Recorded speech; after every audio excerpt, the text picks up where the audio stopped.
خدا تعالیٰ کی وحی اور الہام کے متعلق سیدنا حضرت اقدس مسیح موعود علیہ السلام کی بعثت سے قبل جو غلط فہمیاں اور فسادات لوگوں کے خیالات میں پڑ گئے تھے، ان کے ازالے کے سلسلے میں سیدنا حضرت اقدس مسیح موعود علیہ السلام نے جو خدمات سر انجام دی ہیں اور جو حقائق و معروف آپ نے دنیا کے سامنے پیش فرمایا ہے، اس کی تفصیل ہمارے ناظرین کو بتائیں۔ اللہ تعالیٰ کی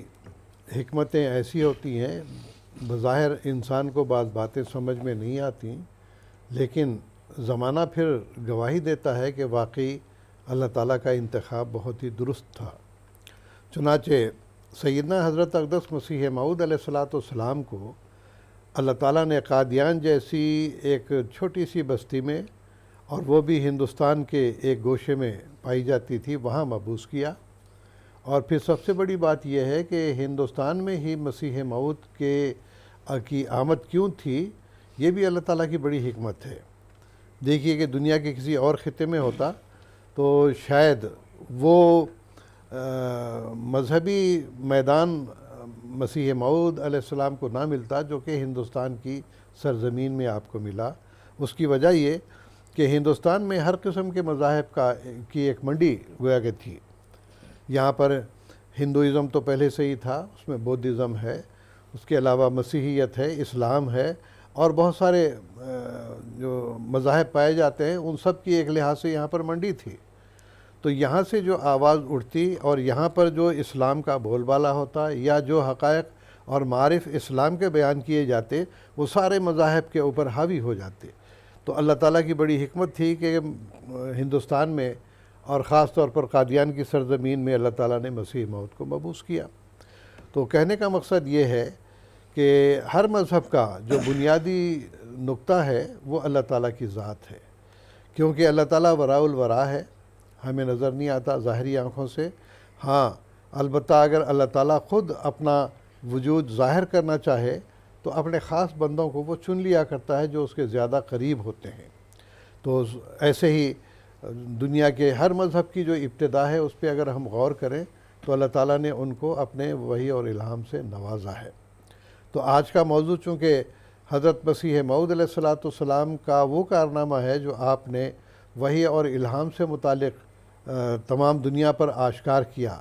کہ اس کی حقیقت کیا ہے، یہ کس طرح سے ہوتا ہے، اور سچے الہام کی کیا علامات ہیں، جھوٹے الہام کی کیا علامات ہیں، سچا الہام کیسا ہوتا ہے اور شیطانی الہام کیسا ہوتا ہے۔ ان تمام باتوں کی آپ نے بہت ہی وضاحت کے ساتھ ابتدا میں ضرورت الامام میں بھی اس کو بیان فرمایا، برکات الدعا میں بھی اس کو بیان فرمایا، پھر اسی طرح سے جو ابتدائی کتاب آپ کی ہے برائن احمدیہ، اس میں بھی آپ نے اپنے الہامات بھی درج کیے ہیں اور بتایا ہے کہ اللہ تعالیٰ مجھ سے کلام کرتا ہے۔ تو حقیقت یہی ہے کہ جب تک خدا انا الموجود کہہ کے انسان پر ظاہر نہ ہو، ہم اللہ تعالیٰ کی ہستی تک پہنچ ہی نہیں سکتے۔ تو سب سے پہلی بات یہ ہے کہ جو انبیاء علیہ السلام کو الہام اور وحی ہوتی ہے تو وہ دراصل ایسی پاک اور مصفہ اور یقینی ہوتی ہے کہ اس کے اندر کوئی کسی قسم کا شک و شبہ پایا ہی نہیں جاتا، نہ گنجائش اس کی ہوتی ہے۔ اور پھر حضرت مسیح موعود علیہ السلام نے فرمایا کہ میں اپنے تجربے کی بنا پر کہتا ہوں کہ یہ جو وحی اللہ تعالیٰ کی طرف سے ہوتی ہے ایسی یقینی ہوتی ہے کہ ایک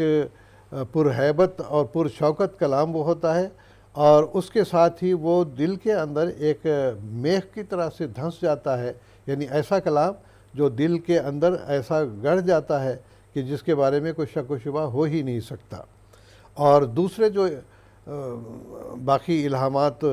شیطانی قسم کے ہوتے ہیں، جس کو بعض لوگ کہتے ہیں نفس کا اپنا دھوکہ ہوتا ہے وغیرہ، ان سب کی آپ نے تردید کی کہ نہیں، حقیقت میں وحی اور الہام اللہ تعالیٰ کی طرف سے ہوتے ہیں، اپنے خاص بندوں کو ہوتے ہیں۔ ان میں سے سب سے زیادہ مصفہ اور یقینی کلام انبیاء کا ہوتا ہے۔ پھر آپ نے اس کی وضاحت فرمائی کہ ان کے علاوہ جو اولیاء اللہ ہیں، اللہ تعالیٰ کے نزدیک جو بندے پہنچے ہوئے ہوتے ہیں، ان کو بھی اللہ تعالیٰ اپنے کلام سے نوازتا ہے۔ وہ کلام بھی بڑا مصفہ ہوتا ہے، لیکن جیسا کہ انبیاء کے کلام میں ایک یقینی بات ہوتی ہے، اس کے اندر نشانات پائے جاتے ہیں، ان کے اندر شوکت پائی جاتی ہے، وہ اس درجے کی ان کے اندر نہیں ہوتی، اگرچہ وہ بھی مصفہ کلام ہوتا ہے۔ پھر آپ نے یہ بھی وضاحت فرمائی کہ جو اللہ تعالیٰ کی راہ میں اس کے ملاقات کے لیے قدم آگے بڑھانے والے ہیں، جن کو اسلامی اصطلاح میں سالک کہتے ہیں، سالک کے معنی چلنے والا، سلوک سے نکلا ہے۔ تو اللہ تعالیٰ کے راستوں پر جو چلنے والے لوگ ہیں ان کو بھی اللہ تعالیٰ اپنے کلام سے نوازتا ہے، لیکن وہ بھی اگرچہ مصفح تو ہوتا ہے لیکن اتنا یقینی نہیں ہوتا جیسا کہ انبیاء کا ہوتا ہے، اور نہ ہی ایسا مصفح ہوتا ہے جس کو کہ ہم اولیاء اللہ کے کلام کے اندر موجود پاتے ہیں۔ اور پھر آپ نے فرمایا کہ تیسرا درجہ اس کا کلام کا ایسا بھی ہوتا ہے کہ جو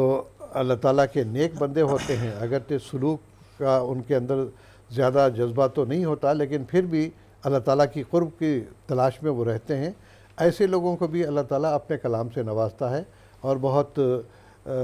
زیادہ مصفح تو نہیں ہوتا لیکن ان کو یقین ہو جاتا ہے کہ اللہ تعالیٰ کی طرف سے یہ کلام نازل ہوا ہے۔ اسی طرح سے آپ نے فرمایا کہ جو لوگ اللہ تعالیٰ کے راستے میں چلتے ہیں اور پھر اس کی لقاء کے طلبگار ہوتے ہیں، ایسے بھی بندے ہوتے ہیں کہ جس طرح کے ان کو ایک طرح سے جیسے کہ ہم کھانا کھانے بیٹھے ہیں تو ایک کتا کوئی آ جاتا ہے سامنے، تو تھوڑا سا ہم ایک روٹی کا لقمہ یا ایک بوٹی اس کے سامنے پھینک دیتے ہیں، تو اللہ تعالیٰ کہتا ہے کہ چلو یہ میرا بندہ میرے راستے میں لگا ہوا ہے، چلو تھوڑا بہت اس کو بھی اپنا کلام سے نوازتے ہیں۔ تو یہ عام طور پر بہت ہی عام قسم کا کلام ہوتا ہے، اس کے اندر کوئی شوکت، ہیبت یا نشانات وغیرہ نہیں پائے جاتے۔ تو ہاں البتہ یہ ہے کہ اس کو تھوڑا تسلی ہو جاتی کہ ہاں کوئی ایسی ذات ہے جو ہم سے رابطہ رکھ سکتی ہے۔ اسی طرح سے ایک اور قسم جو وحی اور الہام کی ہوتی ہے، حضور نے اس کی بھی وضاحت فرمائی کہ یہ جیسا کہ نیک پاک مومن ہوتے ہیں ان کو بطور ارشاد کے اللہ تعالیٰ کچھ کلام سے نوازتا ہے۔ مطلب یہ ہے کہ ہدایت کی طرف ان کی رہنمائی ہوتی ہے، جس کو ہم کہہ سکتے ہیں کہ یہ وحی ارشاد ہوتی ہے۔ یا اسی طرح سے بعض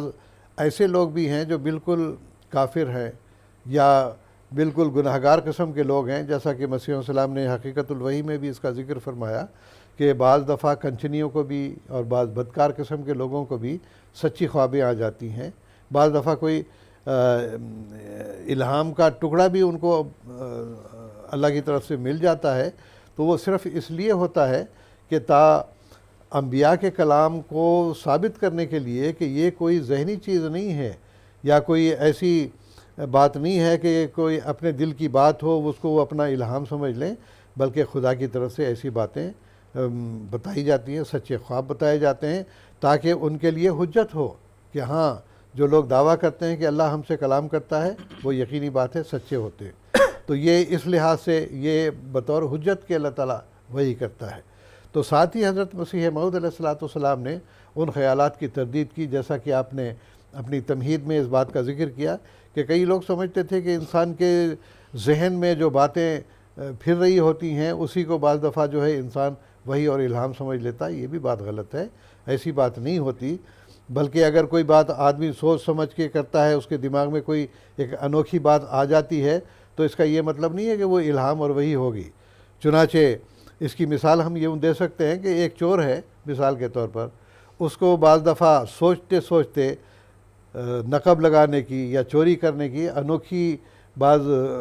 راستے انوکھے جو ہے اس کو سمجھ میں آ جاتے ہیں، تو یہ نہیں کہہ سکتے کہ اللہ تعالیٰ نے اس کی رہنمائی کی ہے نعوذ باللہ کہ اس طرح سے چوری کرو گے تو زیادہ کامیاب ہو جاؤ گے۔ یہ ان کے اپنے خیالات بے شک ہوتے ہیں لیکن یہ اللہ تعالیٰ کی طرف سے وہی نہیں ہوتی۔ تو اس کا انکار نہیں کہ بعض دفعہ ایسا بھی ہوتا ہے کہ انسان اپنے خیالات میں گم ہے اور وہ خیالات بعض دفعہ سوتے ہوئے بھی آ رہے ہیں، تو یہ بھی دیکھیں اللہ تعالیٰ نے دماغ ایسا بنایا ہوا ہے کہ سوتے ہوئے بھی یہ کام اپنا کر رہا ہوتا ہے۔ تو جو خیالات یا جو باتیں ہم دن میں سوچتے ہیں یا رات میں سوچتے ہوئے سو جاتے ہیں، وہ بھی بعض دفعہ ایک مجسم شکل اختیار کر کے خواب کی شکل میں بھی آ جاتی ہیں۔ بعض دفعہ ایسے لگتا ہے کہ کسی نے آ کے ان کو بتایا کہ یہ بات ہے، تو یہ باتیں ٹھیک ہے، یہ نفسانی خیالات بھی انسان کے دماغ میں آتے ہیں، لیکن اس کو ہم وحی اور الہام نہیں کہہ سکتے، اس واسطے کہ ان کے اندر وہ مصفح غیب نہیں ہوتا، نہ ان کے اندر یقینی باتیں ہوتی ہیں، نہ ایسی باتیں ہوتی ہیں جو کہ اللہ تعالیٰ کی ہستی پر دلالت کرنے والی ہوں۔ البتہ اگر کوئی آدمی اس طرح سے غلط فہمی میں مبتلا ہو تو یہ درست بات نہیں ہے کہ ہم کہیں گے ہر چیز جو ہے وہ اپنے انسان کی سوچ کا نتیجہ ہوتا ہے۔ تو حضور نے اس بات کی بھی تردید کی کہ بعض لوگ جو کہتے ہیں کہ اب وہی جو ہے وہ پرانے زمانوں کی بات ہے، اس وقت اللہ تعالیٰ کلام کرتا تھا، اب نہیں کرتا، اور جیسا کہ آپ نے بھی اختصار سے ذکر کیا ہے، دراصل بات یہ ہے کہ اللہ تعالیٰ کی جو صفت تکلم کی ہے، جیسے دوسری صفات ہمیشہ سے چلتی چلی آ رہی ہیں، ازلی اور ابدی ہیں، تو اللہ تعالیٰ کی کوئی صفت بھی معطل نہیں ہے۔ کام کرنا چھوڑ دیا ہو کسی صفت نے، ایسا نہیں ہو سکتا، اس کی صفات جاری و ساری ہیں۔ کلام الہی بھی اسی طرح جاری و ساری ہے، تاکہ ہر زمانے کے لوگ اس بات پر گواہی دے سکیں کہ ہاں خدا موجود ہے، وہ ہم سے کلام کرتا ہے۔ تو انبیاء اور اولیاء کے علاوہ بھی اللہ تعالیٰ بعض نیک بندوں کو بھی اپنے خبروں سے مطلع کرتا رہتا ہے۔ ہاں البتہ آپ نے یہ بھی بیان کیا کہ جو شیطانی الہام ہے وہ بھی بعض دفعہ ایسا ہے کہ جیسے قرآن مجید میں اللہ تعالیٰ نے فرمایا کہ فَخَطَفَ خَطْفَةً فَأَتْبَعَهُ شِهَابٌ ثَاقِبٌ، سورۃ صافات میں اللہ تعالیٰ نے فرمایا کہ شیطان بھی بعض دفعہ جو غیب کی خبریں ہیں اللہ تعالیٰ جو وحی کے ذریعے سے اپنے بندوں پر نازل کر رہا ہوتا ہے، اس میں سے کچھ اچک لیتا ہے۔ اس کی مثال ہم ایسے دے سکتے ہیں کہ ہم بازار میں جا رہے ہیں، جیب میں پیسے ڈالے ہوئے کوئی پاکٹ مار آ کے پاکٹ مار لیتا ہے، تو یہ نہیں ہے کہ وہ کوئی بڑے اس کی کارنامہ ہے، بلکہ ایک قسم کی چوری ہے۔ تو شیطان بھی اس طرح سے بعض باتیں چرا لیتا ہے، لیکن اس کے اندر حضور نے فرمایا وہ شوکت اور ہیبت نہیں ہوتی جو الہی کلام میں ہوتی ہے۔ حضور نے اس کی مثال دی ہے کہ جیسے کہ ایک مخنث آدمی یا جو نامرد ہے اس قسم کی باتیں کرتا ہے، جیسے منمنا کے کرتا ہے، اس کو اپنی بات پہ خود یقین نہیں ہوتا، تو جیسے وہ منمنا کے باتیں کرتا ہے اس کے اندر وہ ہیبت اور شوکت اور وہ جو روب ہونا چاہیے وہ نہیں ہوتا ہے۔ تو الہی کلام میں اور شیطانی کلام میں بہت فرق ہوتا ہے، اگرچہ وہ علم غیب کی باتوں کو اچک تو لیتا ہے، لیکن اللہ تعالیٰ فرماتا ہے کہ اس پہ شہاب ثاقب اس کا پیچھا کرتا ہے، اور وہ باتیں جس طرح سے انبیاء اور اولیاء کو اللہ تعالیٰ بیان کرنا چاہتا ہے وہ اس کے اندر وہ ہیبت اور شوکت نہیں ہوتی۔ تو بہرحال اس زمانے میں مسیح موعود علیہ السلام نے فرمایا کہ مثال کے طور پر میں اپنا وجود پیش کرتا ہوں، اگر کسی کو شک ہے کہ اللہ تعالیٰ کی وحی اور الہام نہیں ہوتا ہے یا اس کے نشانات نہیں دکھائے جاتے تو کوئی آئے میرے پاس رہے۔ آپ نے 1885 میں عالمگیر طور پر نشان نمائی کی دعوت دی کہ اگر کسی کو خدا کی ہستی پر، اس کے کلام پر شک ہے، اس کے نشانات پر شک ہے تو آئے میرے پاس رہے، 1 سال تک میرے پاس رہے۔ اگر وہ کہے کہ میں نے اللہ تعالیٰ کے نشانات نہیں دیکھیں تو ہم ہر قسم کا جرمانہ دینے کے لیے تیار ہیں، لیکن افسوس کہ یہ تجربہ کرنے کے لیے کوئی آئے نہیں۔ اگر کسی نے آمادگی ظاہر بھی کی ہے تو مختلف ہیلے بہانے کر کے انہوں نے اس بات کو ٹالنے کی کوشش کی ہے۔ تو بہرحال قصہ مختصر یہ کہ اللہ تعالیٰ کی طرف سے وحی اور الہام جو ہوتا ہے وہ اللہ تعالیٰ کی ایک صفت ہے، اور اس کے مطابق اللہ تعالیٰ نے، جیسا کہ پچھلے ایپیسوڈ میں بھی ہم نے ذکر کیا تھا، تو مسیح موعود علیہ السلام نے فرمایا کہ ہے غضب کہتے ہیں اب وحی خدا مفقود ہے، اب قیامت تک اس امت کا قصوں پر ہے مدار۔ تو یہ تو سنی سنائی باتوں پر ہی یقین کرتے ہیں، چنانچہ آپ دیکھیے کتنی عجیب یہ بات ہے کہ سن 1896 میں جو مذاہب عالم کانفرنس ہوئی تھی، یا مہوتسو جسے کہا جاتا ہے، جہاں پر کہ تمام مذاہب کے لوگوں نے 5 سوالوں کے جواب پر مشتمل اپنی اپنی کتابوں سے مضمون پیش کیے تھے، اس میں حضرت مسیح موعود علیہ السلام کا مضمون سب سے بالا رہا تھا۔ اس میں مولوی محمد حسین بٹالوی اور دوسرے علماء نے بھی جو غیر احمدی تھے وہ بھی انہوں نے مضمون پیش کیے، لیکن انہوں نے کیا کہا؟ اپنے عجز کا اظہار کیا کہ اب کیا کریں، اللہ تعالیٰ کی وحی اور کلام تو موجود نہیں، انبیاء بھی گزر چکے، اولیاء بھی اب موجود نہیں ہیں کہ ان کے ذریعے سے کرامات ظاہر ہو سکیں۔ کہتے ہیں کہ نہ وحی و الہام موجود ہے، نہ کرامات موجود ہیں، نہ نشانات موجود ہیں۔ تو گویا کہ کلی طور پر انہوں نے اپنا دامن جھاڑ لیا کہ اس وقت ہم بالکل تہی دست ہیں، اللہ تعالیٰ کی کوئی نصرت اور مدد ہمارے شامل حال نہیں۔ اور دوسری طرف حضرت مسیح موعود علیہ السلام نے قرآن مجید کے ذریعے سے جو حقائق اور معارف بیان کیے، اس میں اللہ تعالیٰ کے کلام کی بات بھی آپ نے بیان فرمائی اور ثابت کیا کہ اس زمانے میں بھی اللہ تعالیٰ بولتا ہے، نشانات دکھاتا ہے، معجزات دکھاتا ہے۔ اگر کسی کو یقین نہیں تو آئے میرے پاس آئے۔ تو آپ نے اپنے وجود کو پیش کیا اور فرمایا کہ یہ سارا کچھ مجھے جو ملا ہے یہ میری اپنی کوئی قابلیت نہیں ہے، بلکہ یہ اللہ تعالیٰ کا وہ فضل و احسان ہے جو میں محمد مصطفیٰ صلی اللہ علیہ وسلم کی غلامی کے طفیل حاصل کر رہا ہوں۔ اگر میں محمد مصطفیٰ صلی اللہ علیہ وسلم کی اتباع اور پیروی نہ کرتا، پہاڑوں کے برابر بھی میرے اعمال ہوتے، تو میں یہ شرف مکالمہ مخاطبہ ہرگز نہ پاتا۔ تو بہرحال یہ ساری کی ساری برکات قرآن مجید کی اور اسی طرح سے محمد مصطفیٰ صلی اللہ علیہ وسلم کی پیروی کی برکت سے۔ ایک اور بات یہاں پر بیان کرنا ضروری ہے، وہ یہ ہے کہ حضرت مسیح موعود علیہ السلام نے اس بات کی بھی وضاحت فرمائی ہے کہ یہ جتنے بھی نشانات دنیا میں اس وقت میرے ذریعے سے ظاہر ہو رہے ہیں، یہ دراصل محمد مصطفیٰ صلی اللہ علیہ وسلم کی صداقت کا ثبوت ہے، میرا اس میں کوئی کمال نہیں ہے، اور محمد مصطفیٰ صلی اللہ علیہ وسلم کے توفیل ہی سب کچھ انعامات جو ملے ہیں، گویا کہ اس کا کریڈٹ جو کچھ جاتا ہے وہ محمد مصطفیٰ صلی اللہ علیہ وسلم کی طرف جاتا ہے۔ تو بہرحال الہام اور وحی کا سلسلہ ایسا ہے کہ نہ کبھی منقطع ہوا، نہ آئندہ کبھی منقطع ہوگا۔ اللہ تعالیٰ ہمیشہ اپنے نیک بندوں سے اپنا کلام کرتا چلا جاتا ہے، اور اس کے لیے اللہ تعالیٰ نے علامات مقرر کر دی ہیں اور بتا دیا ہے کہ سچے الہام کی کیا خصوصیات ہیں، کیا علامات ہیں، ان کے اندر کس قسم کے علم غیب کی خبریں پائی جاتی ہیں۔ سو اس زمانے میں مسیح موعود علیہ السلام نے بڑی بڑی پیش گوئیاں کی ہیں، جن کا ذکر ہم پہلے بھی کرتے رہے ہیں۔ تو بہرحال خلاصہ کلام یہ کہ حضرت مسیح موعود علیہ السلام نے ان تمام باتوں کی تردید کی جو اس زمانے میں وحی اور الہام سے متعلق غلط فہمی کے طور پر پائی جاتی۔ ایک بات اور وہ یہ کہ بعض لوگ سمجھتے تھے کہ الہام اور کلام الفاظ میں نہیں ہوتا ہے، بلکہ انسان کے ذہن کے اندر یا اس کے دل پر چند باتیں آتی ہیں اور وہ اس کو اپنے الفاظ میں ڈھال لیتا ہے۔ تو حضور نے اس کی بھی تردید فرمائی کہ ایسا نہیں ہے، بلکہ بسا اوقات لکھے لکھائے فقرے میرے سامنے آ جاتے ہیں، بعض اوقات ایسا بھی ہوتا ہے کہ الفاظ آ جاتے ہیں، بعض غیر زبانوں میں ایسے الہام ہوتے ہیں جو وہ ملہم نہیں جانتا۔ چنانچہ حضرت مسیح موعود علیہ السلام کو اللہ تعالیٰ نے انگریزی میں بھی بعض الہامات کیے ہیں تاکہ یہ بتایا جائے کہ الفاظ میں ہی اللہ تعالیٰ کلام اپنا کرتا ہے، اور سب سے بڑا معجزہ اس کا قرآن مجید ہے کہ یہ محمد مصطفیٰ صلی اللہ علیہ وسلم کے اپنے ذہن کی یا دل کی باتیں نہیں ہیں جو آپ نے الفاظ میں بیان کی ہوں، بلکہ اس کے اندر جو فصاحت اور بلاغت پائی جاتی ہے وہ سب اللہ تعالیٰ نے اپنے